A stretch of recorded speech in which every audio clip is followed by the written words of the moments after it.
Thank you all so much for joining today. I'm Katie Johnson, and I am a member of the Technologists for Public Good Volunteer-Run Community Leads Committee. Today, I am hosting with Mark Lerner and Marie Prado. So thank you all so much for joining me for this. So just to give you a little background about TPG, it's a professional association, and the focus is really empowering public interest technologists by offering connections to other technologists across the US and even globally. The common goal is to use our skills in the service of public good and to help each other by sharing valuable lessons we've learned along the way. We hold regular events and have an active circle community and continually work to serve members. There's another demo day coming up from the US Digital Response, and the date for that is shifting, so keep an eye out for another demo day soon. And there's a growing member base, so all backgrounds are welcomed: human-centered designers, data scientists, policy analysts, and those who are passionate about creating a government that works for the public. If you're not already a TPG member, we'll put the link in the chat so you can sign up if you're interested.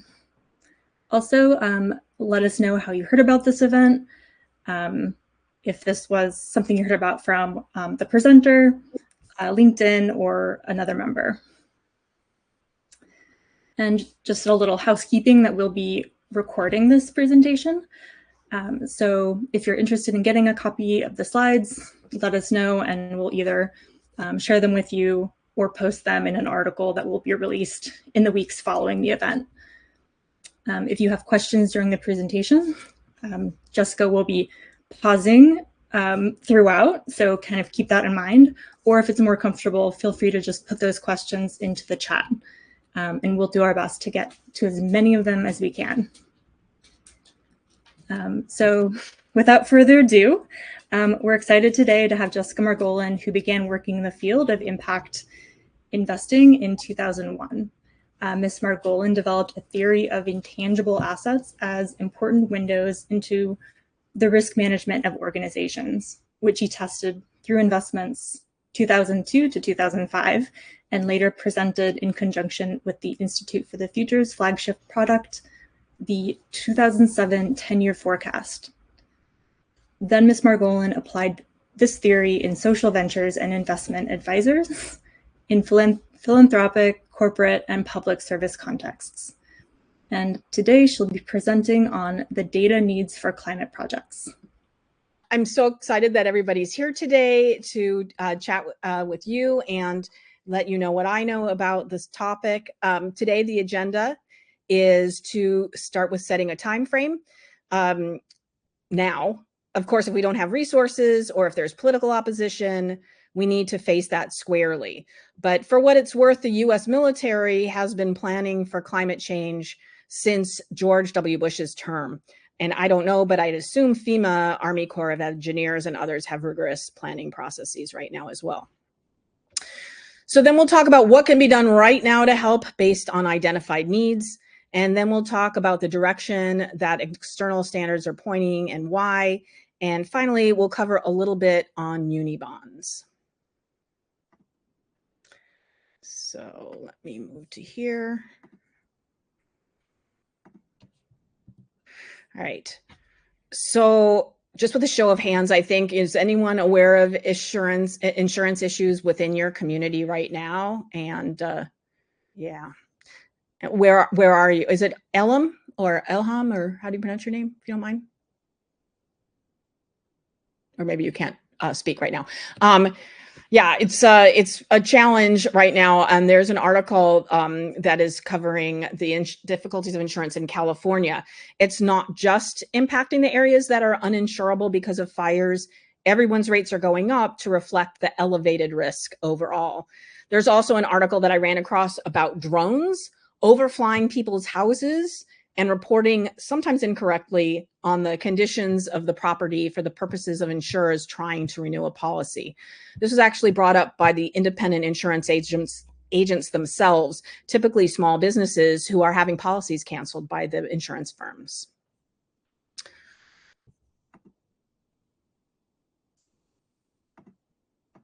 So here's a specific example of the kind of thing that's going on, which I'm sure you're well aware of.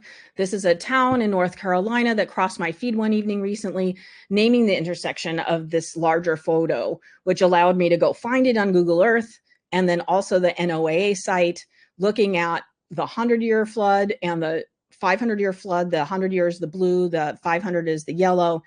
And then note the red arrow is pointing to that actual intersection on the Google map, well outside the yellow 500-year flood line. So I was pretty appalled at the implications of that. And when I think about climate change and where I'm going to live and where I would be safe, you know, we're looking at fires on the one hand and floods on the other. It's starting to get pretty egregious right now. As it turns out, this was according to the NOAA 1,000-year flood.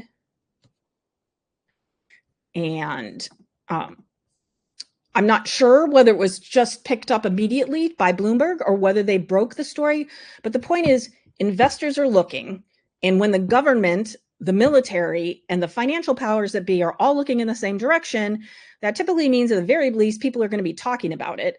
But often it even means that blockers are being dismantled and things are going to start moving. So obviously, we want to be able to be part of the solution.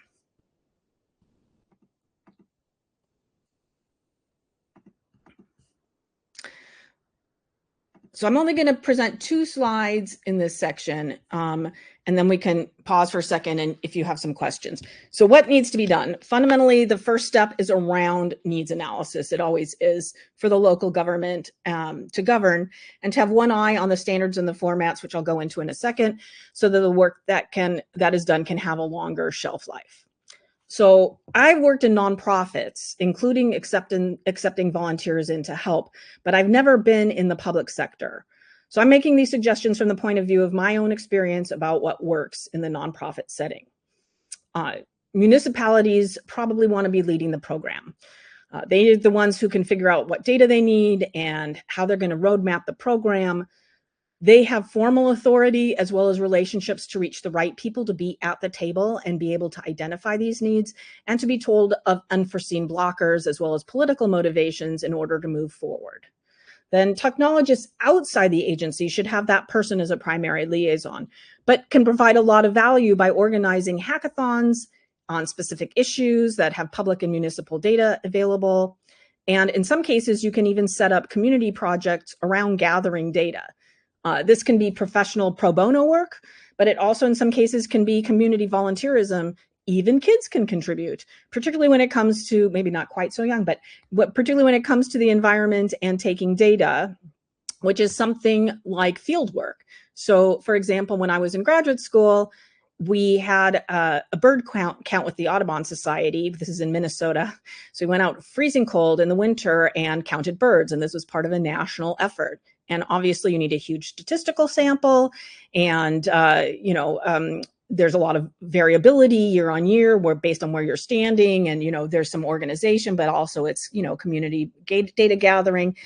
But overall, it gives a good story of the trajectory of different bird species and migrations, which is extremely important and an early indicator for ecosystem work. Anyway, the first thing is to figure out what's needed for practical reasons, at least the best you can. And, sorry. No. There we go. And then to elaborate on that by thinking about what data is relatively easy to gather, there are a few types of these data. Carbon is the salient part of energy. So when I say carbon, you can think energy. So carbon that's generated and used directly by the municipality, like for government facilities and for vehicles, is one type of data that it's hard to get if you're not actually with, having a government liaison, but it's a major area of data gathering that's going to be important. Other environmental data of interest, particularly water and soil and important animals, not only the bird ecosystem example, but also vector control with rodents or honeybees, number of worms in a cross section of soil. It depends on where you live, what those might be. Carbon data specifically as it pertains to travel and also technology hosting for data centers if you're within the municipality.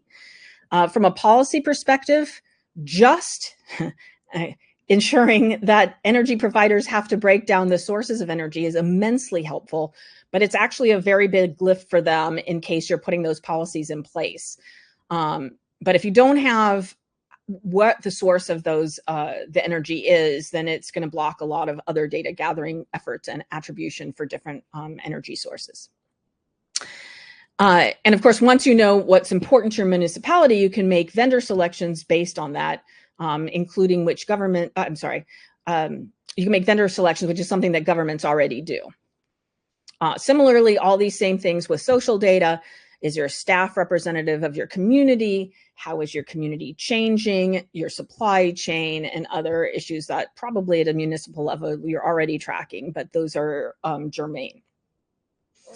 So let's take a pause right here. We've been talking about kind of the internal needs and, do you know what your local municipalities do in terms of carbon reporting?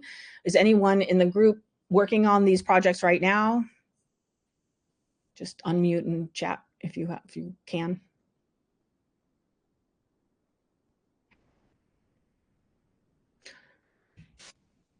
Okay, no one's. Oh, wait, is someone unmuted? I just pardon me. I just oh, go ahead. Go ahead. I was just going to say that I would like to learn more. I don't know too much, so sorry for interrupting you. No, that's great. Thank you.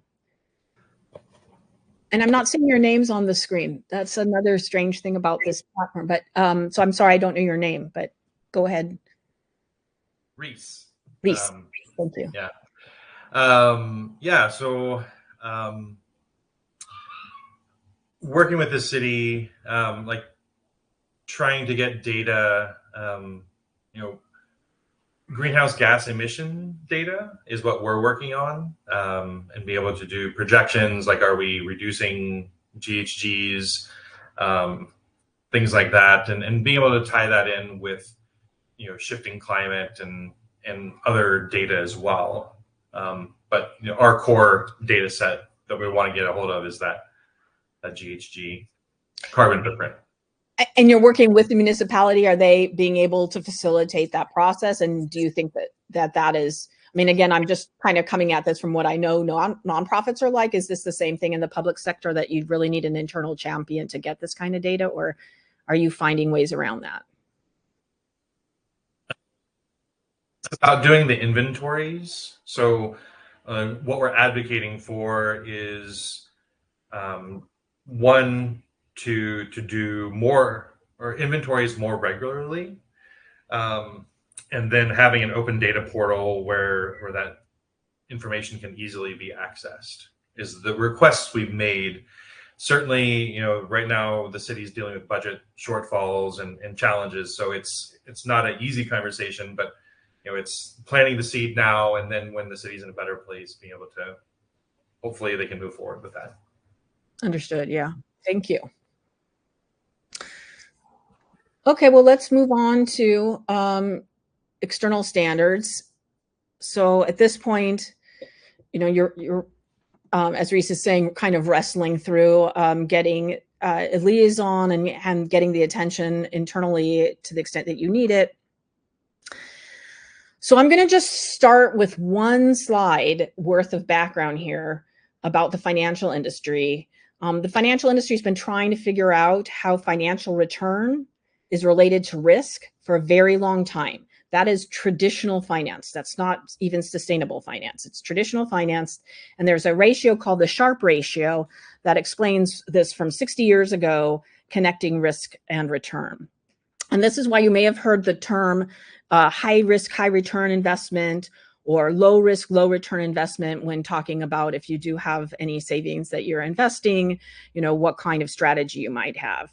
What you don't want, obviously, is high risk and low return investments. And you do want low risk, high return investments, but those are very hard to find because that gets equalized pretty quickly.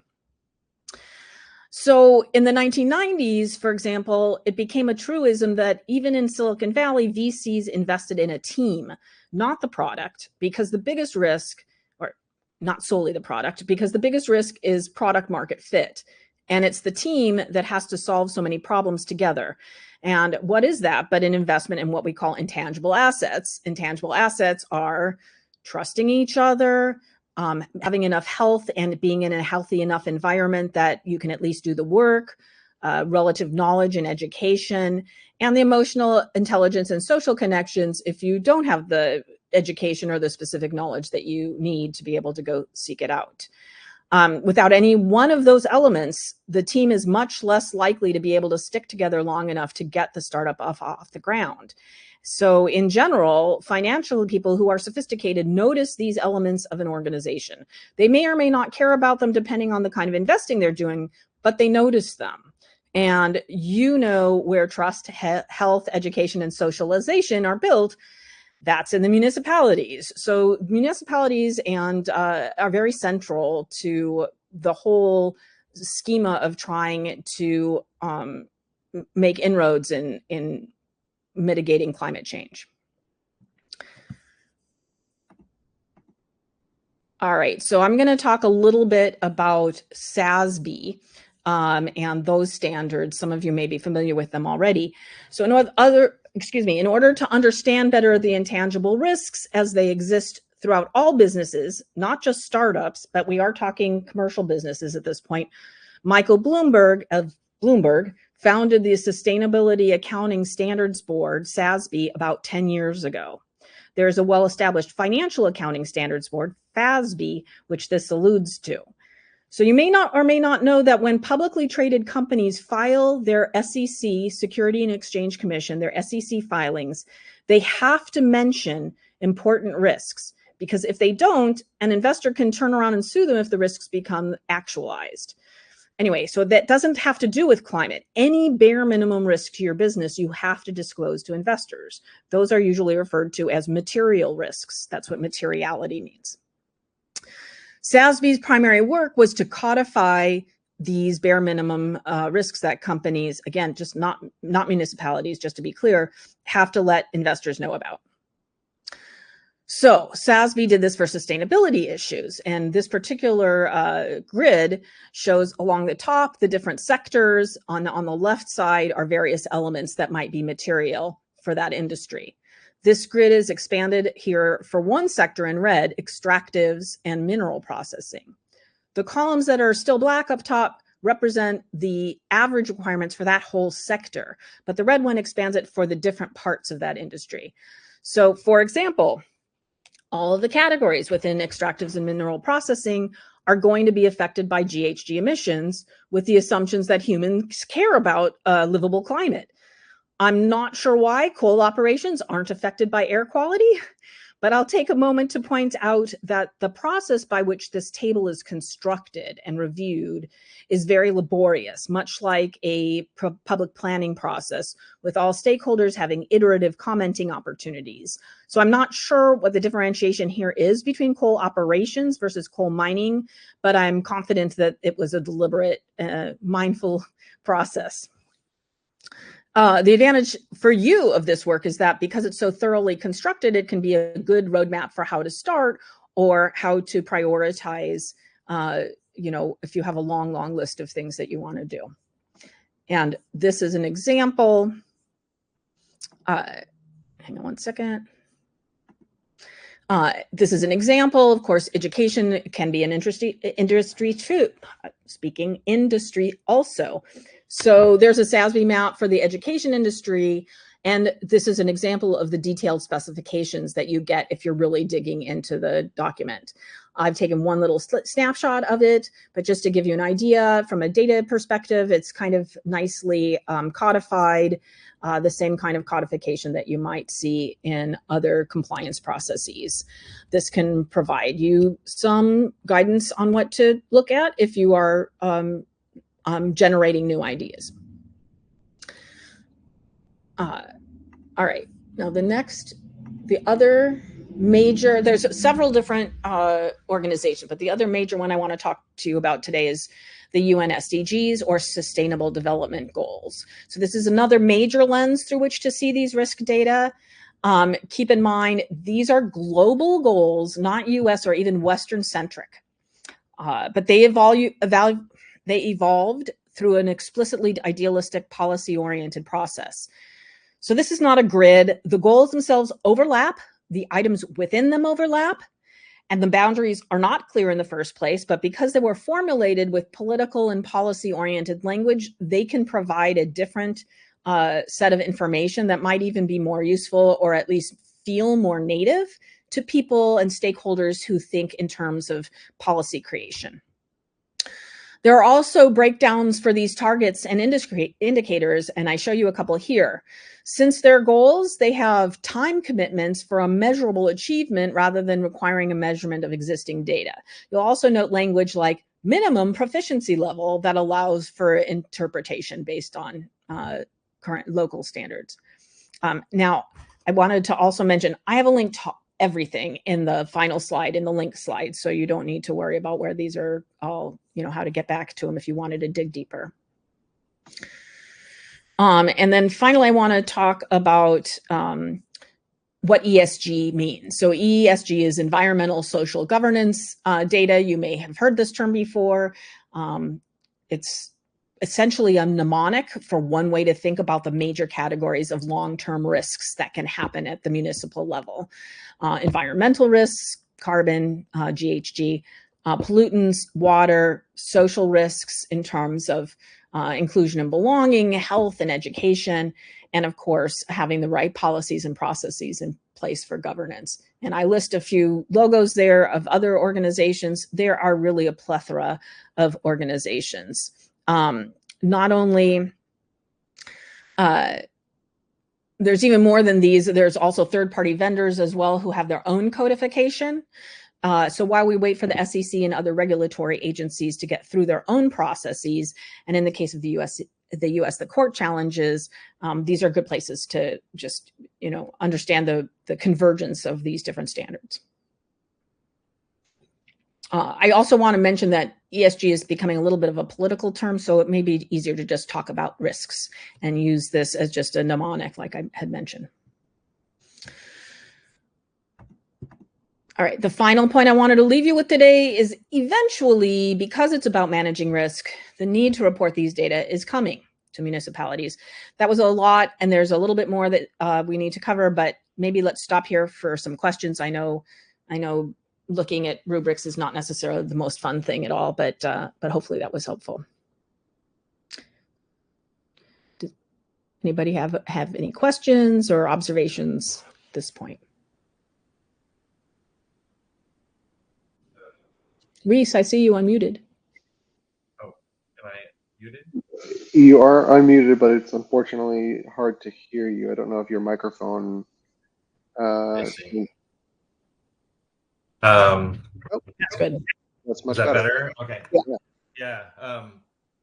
So just a question on the SASB. Is it SASB? Is that how you say it? Yep. Rhymes with FASB. Yeah.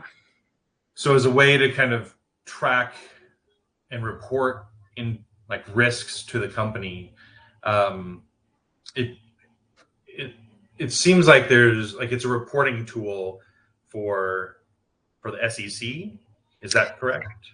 Yeah. So it's not explicitly for the SEC. What's basically going on in the background of these things, and this is my impression of it, I'm not in the room where it happens, so to speak, is I'm hearing a little echo. Is that just me? Oh.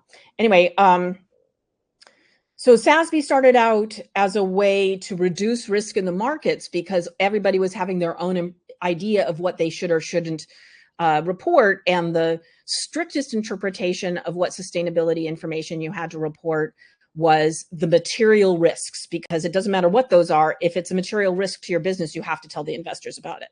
So Michael Bloomberg, back in the olden times, decided, okay, well, let's at least get some sort of consensus about what are the material risks by sector, by industry, and did a very plotting process to get to kind of the bare minimum. And because of that, the results of that process have informed a lot of the regulatory movement because it's Michael Bloomberg's baby. It's passed on. I mean, he's no longer active in any way, but so in the meantime, the EU was developing their own standards.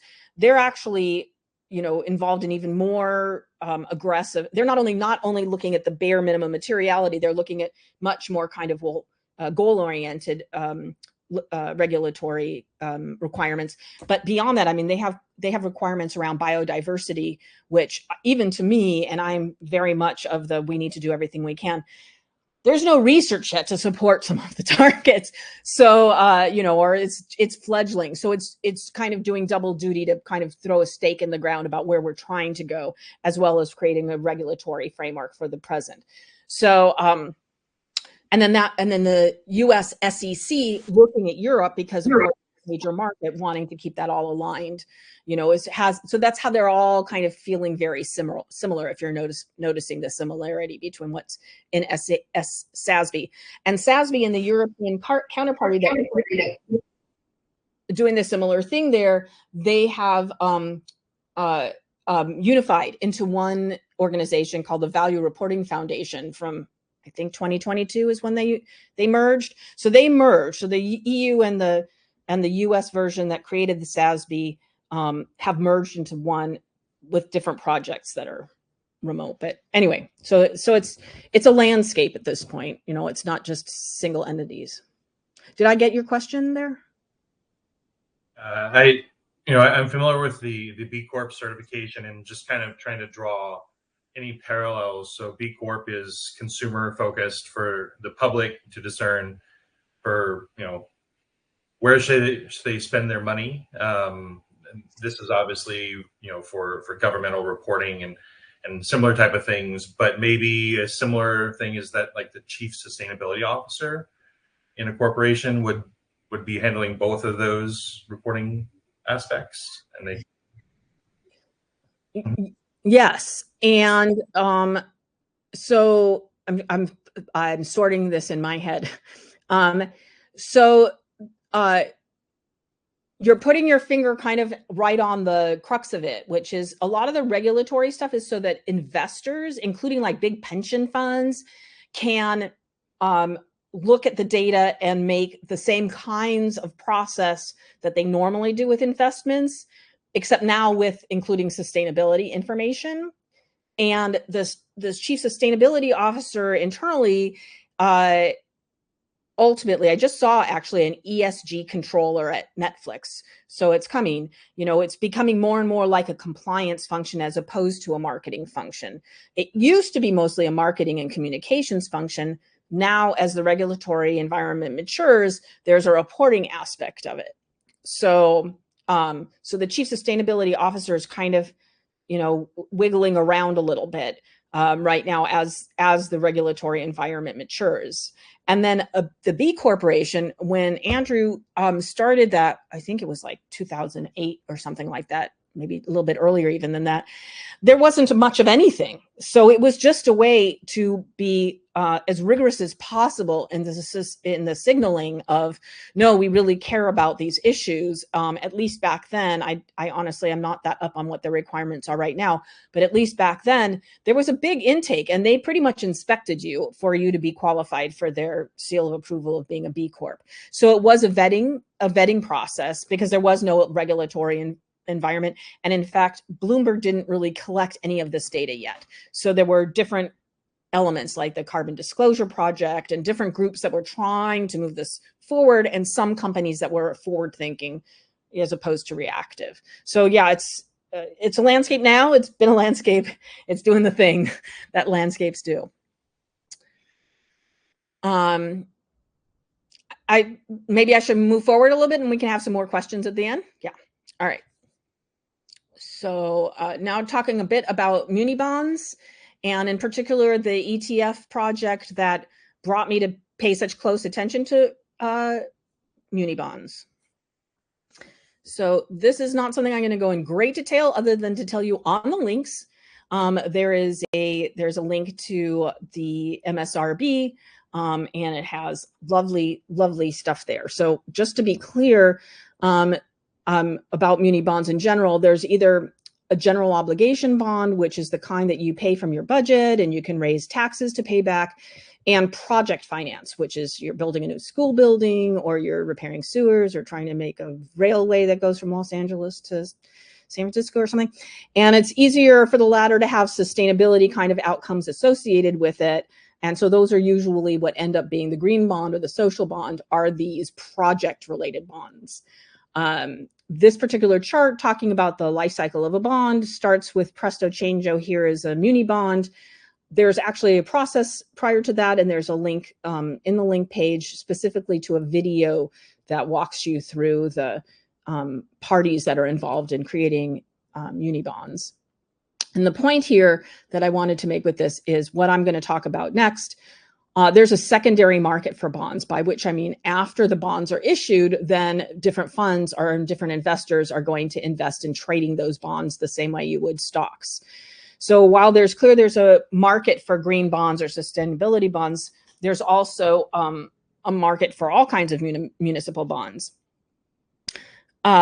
And what is emerging is that they might all be evaluated on the ability of the municipality to, well, they are all evaluated on the ability of the municipality to pay back the funding, at least to avoid municipalities that are struggling. And I don't really have a slide, but HIP Investor, who is the vendor who created the slide that we just saw about the, up in the earlier slides about climate resilience, they did their own evaluation of how much their rubrics interacted with Moody's, which is a major ratings agency for muni bonds, and creditworthiness, and they discovered there's really no overlap, which means that the risks of climate change aren't really in the way that muni bonds are being evaluated yet. They're not really priced into the bonds. So again, we're kind of, I'm not an expert in this field at all. I'm sure lots of credit people are sitting there saying, yes, you are not. But just at the highest level, if we don't have this kind of risks incorporated already in the risk evaluation, eventually that will happen. And the implications are going to be that people are going to ask for this risk data. So let me just talk a little bit. All right. So when I was working with HIP Investor, in 2021, I think was this project. I was working on a vendor or a client who came in and wanted to set up an exchange traded fund, an ETF for this. So let me explain that process a little bit. The way that funds will do this is they'll figure out what their investable universe is first. So for example, you may find on your 401k or your 403 portfolios something like mid-capitalization, mid-cap, domestic equities, or small-cap internationals, something like that. Those are stocks that have already been called to that universe. They're already small cap. They're already international. You're not going to find Meta or 3M in a small cap international fund. So when I talk about the investable universe, they're basically deciding what qualifies in the universe. And this is the same thing that happens for bond funds. So to be even considered for this ETF bond fund, there were 4 criteria. One was impact, which is HIP's proprietary rating mechanism, and they needed to be in the top half of that score. Another was the UN SDGs 9, 11, and 12, which the slide describes, and that they needed to be in the top half of that. There was also the climate threats, which again was the HIP investment map, in the HIP investor map.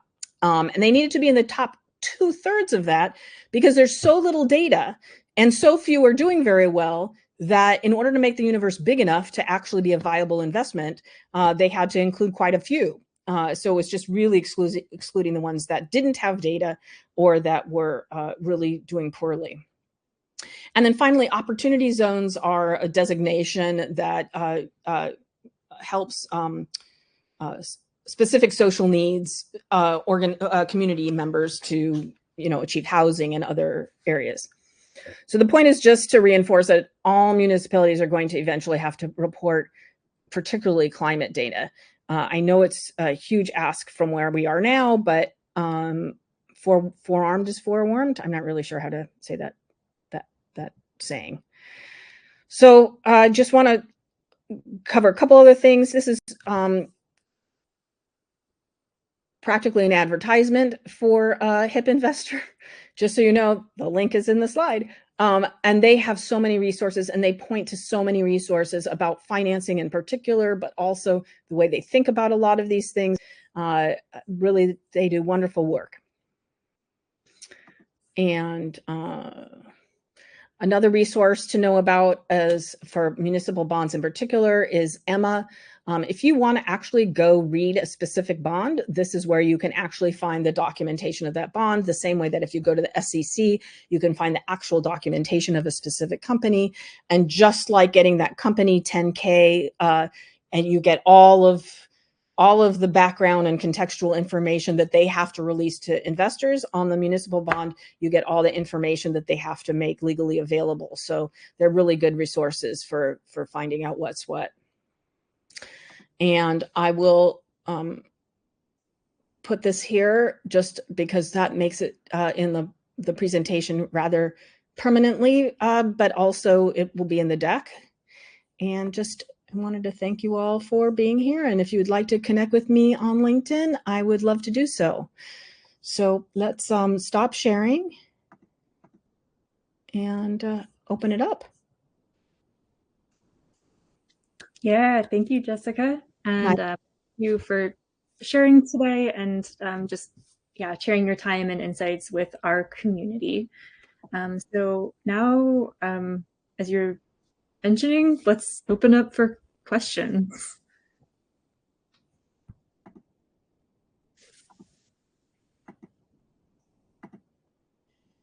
I've got a question that, forgive me if it's sort of naive, but the municipalities themselves, given that they're collecting or ostensibly looking at the various different parts of data that the, well, maybe here, this is an assumption and then a question. Assumption, municipalities are looking at the data provided by the SASB rubrics of organizations that operate within their jurisdiction.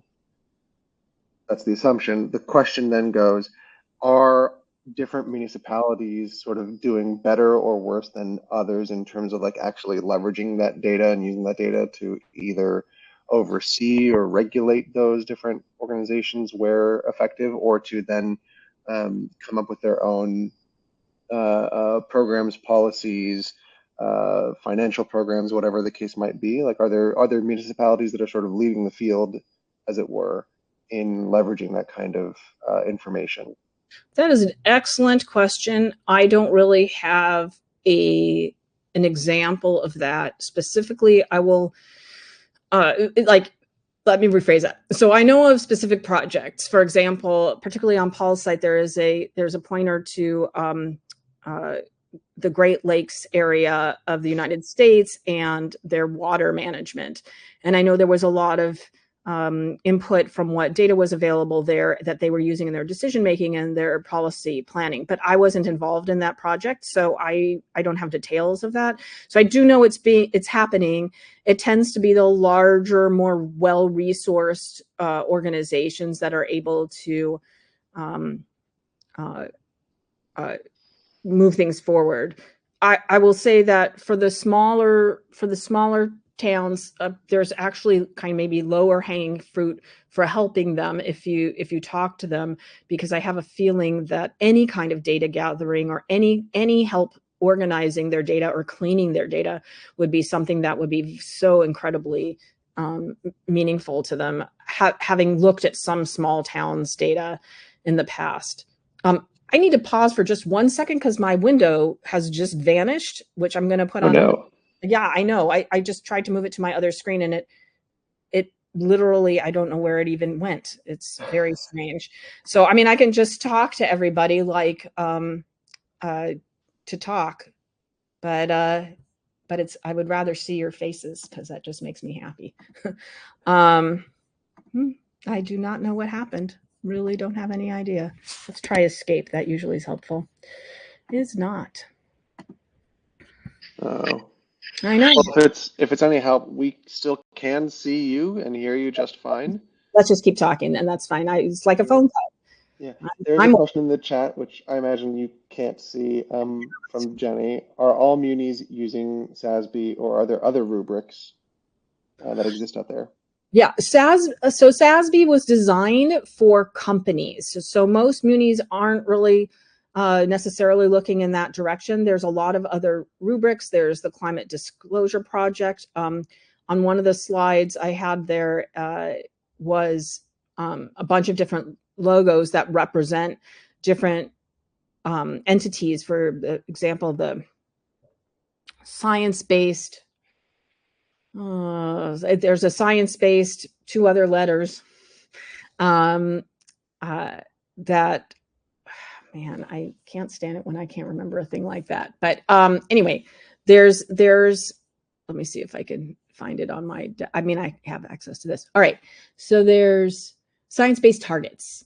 That's something that's used quite often. And there's GRI, the Global Reporting Initiative, that often is used for nonprofits that are trying to be, just forward-looking, and I would suspect might be used at municipalities, but really I don't have the experience in municipalities. I'm kind of looking at that from a transition perspective right now. I'm not sure. Reese, you're the wise one. Do you know whether there are what people are using at the municipality level, if not SASB? Not for their reporting to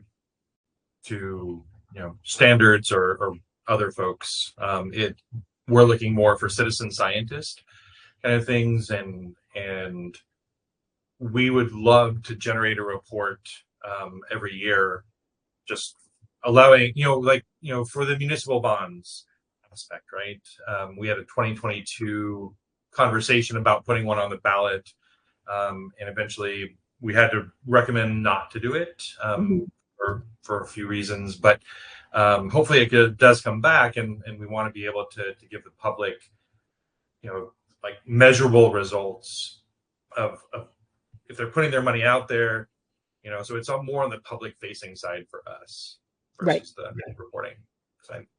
Yeah, I don't know that there's any regulatory constraints for municipalities beyond what's normally required of municipalities. In other words, I don't think that there's any kind of sustainability. To the best of my knowledge, there's no real sustainability requirements. However, municipalities are, like your education systems are supposed to have outcomes, and the water district has its own compliance standards. So it's kind of, it's more baked in some respects. And so there's no real need to dovetail to specific standards, except for the idea of, ratings agencies that look at these other, carbon disclosure type elements when they're making investment decisions. I don't know if that really makes any sense, but I was going to mention also on HIP Investors' website, and again, the link is in the slide, they do talk quite a bit under their muni data and ratings about what they're looking at when they are making these muni bond assessments. And the difficulty actually has to do with the way that muni bonds are structured. And so there's been kind of a little bit of massaging around that, I guess, in order to have it make sense in a municipal context as opposed to a corporate context.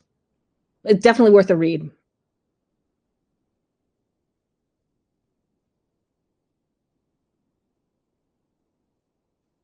Jessica, I'm curious about the kind of LP side of things. Is there a lot of kind of institutional investor interest in investing in municipal climate projects like VIA bonds, and like what kind of returns are those? What's the upside? Or do you have for like what the returns would look like for that kind of investment? Yes. So there's, it's like anything else. It's, is there a demand for these? So specifically in I was confused the two, CalPERS, I think it is, and also Florida, believe it or not, their fund, their pension fund management, which of course controls tons of money. Both of these big fund managers, they sometimes have stipulations in their fund that they need to invest in climate or education or other kinds of social elements. And in those cases, that makes a market for these secondary trades around bonds. There's another market besides just the traditional market of we want. So I should probably start with that. People often invest in municipal bonds because of tax concerns and also for income generation, because bonds pay a steady amount out at a over the course of their term. So that's kind of like the standard reason why there's people who are investing in muni bonds, but also there's a demand specifically potentially for sustainability bonds and for green bonds and other kinds of bonds that have outcomes tied to their financial performance. So to the extent that there is market demand from those entities, they the more that your pension funds, your state pension funds want to invest in those kinds of bonds, the more that price and vibrancy and attractiveness of pulling those kinds of funds together will go over time.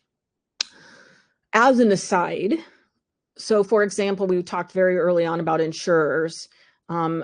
There's this concept in the insurance industry of reinsurance, which means that, here I am, I'm, Farmers Insurance of North Carolina, and I'm getting walloped. Who insures me when I have this 1,000-year storm and that decimates my entire portfolio? And that's a reinsurer. And in particular, Swiss Re, which is a huge reinsurer in Switzerland, converted a lot of their endowment to impact investments many years ago, like 5 to 10 kind of years ago, because they felt that was the best way for them to manage these risks on the ground for municipality. Well, not just municipalities, for everybody. So I suspect, just speculating, that that will come into play over time. Did that answer your question?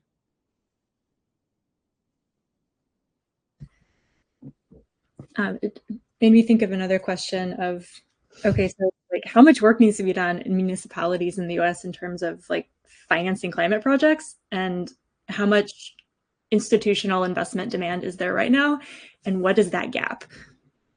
Yeah, it's a great question. If all this work could get done to reduce some of the climate risk. Yeah. And I mean, so let's look at the scenario of North Carolina. So this happens, people are out, all these problems, FEMA comes in to help. We have some resources to help. The economy is pretty strong, et cetera, we're okay. And if we throw this out 20 years, and this is happening all the time, 10 times every year, 15, 20 times every year, eventually everything's just very strapped. And where does this money come from? So it's a, yes, there's a huge incentive to get all this data organized and make investment opportunities, because it's just going to be something that people are going to want to contribute to in the future if they have savings to contribute. I think the gap is,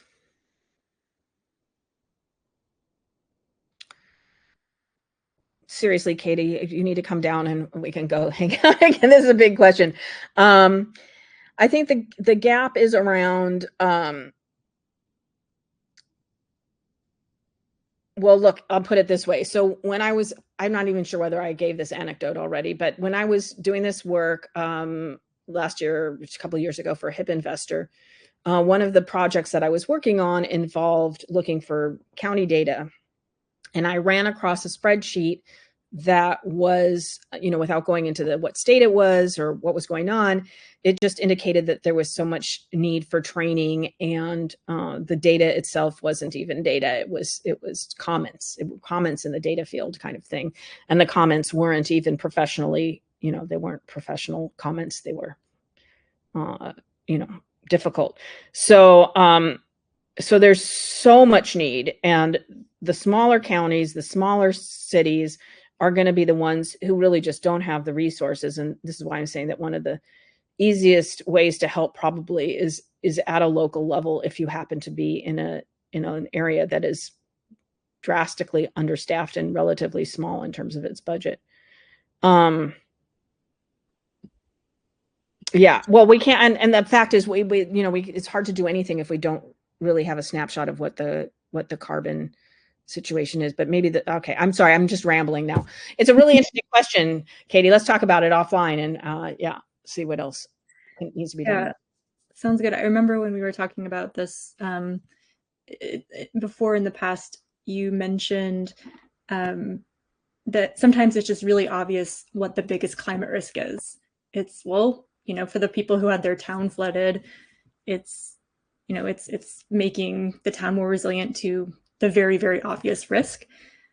Would you recommend that's the kind of example where collecting data around what is the risk people are really currently feeling like pain and hardship around, that might be a good place to start, and kind of just a very tangible type of data for people to kind of, I don't know, get support around, because it's just it's just what people are seeing around them. Yeah, it's a very good clarifying question. So I guess I would divide it into two groups. One of them is, can we make muni bonds that can be traded to fund the government projects in this area? And the other is, what as data folks can we do to just inform the local political process? And it's, to some degree they do converge, but to split them back out again, yeah, I think in particular, like if we're looking at flooding, so now if we're going to say 500-year floods are actually 5-year floods and 1,000-year floods or 20-year floods, what we need to map out further what the floodplain really looks like. We need to upgrade our infrastructure. We need to figure out, not like see, click, fix, but sort of where are the danger points, where are the choke points, how does the town evacuate in case of fire encroaching, where are the fires likely to encroach based on where the power lines aren't buried yet, those kinds of survey and environmental assessments would be probably the fastest path to doing good in that community.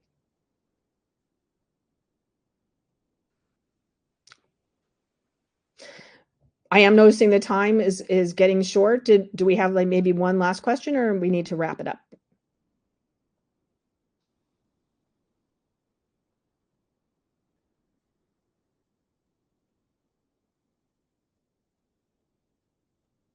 Or since I can't see the window, is everybody gone? I think we're still here. Oh, good. So we can wrap it up now if you'd like. I appreciate that everybody's been able to come, and I'll hand it back over to you in a second. Katie, please feel free to reach out to me on LinkedIn and let me know what you're working on. Awesome. Thank you again, Jessica, and thank you everyone for attending today. It was great to meet people. All right. Thank you, everyone.